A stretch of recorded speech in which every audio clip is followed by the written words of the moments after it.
ایک شخص نے حضرت علی سے عرض کیا کہ جناب، میرا سفر کا ارادہ ہے مگر میں جنگلی درندوں سے ڈرتا ہوں۔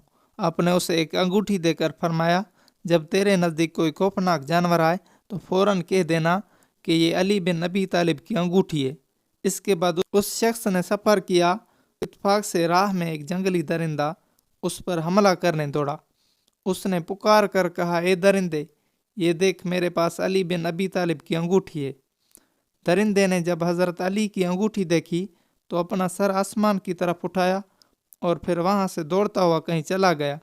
یہ مسافر جب سفر سے واپس آیا تو اس نے سارا قصہ حضرت علی کو سنایا، تو آپ نے فرمایا، اس درندے نے آسمان کی طرف منہ کر کے یہ قسم کھائی تھی اور کہا تھا کہ مجھے رب کعبہ کی قسم، میں اس علاقے میں بالکل ہرگز نہ رہوں گا جس میں لوگ علی بن ابی طالب کے سامنے میری شکایت کریں۔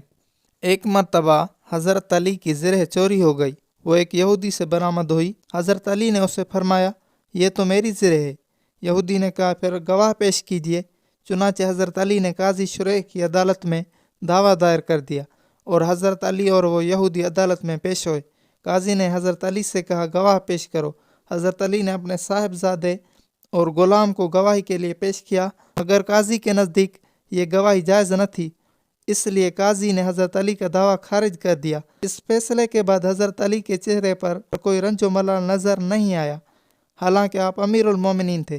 یہودی نے جب یہ دیکھا تو آپ کے قدموں پر گر گیا اور عرض کی، حضور، میں نے آپ کی زرہ لی، آپ نے میرا دل لے لیا۔ پھر وہ یہودی کلمہ پڑھ کر مسلمان ہو گیا۔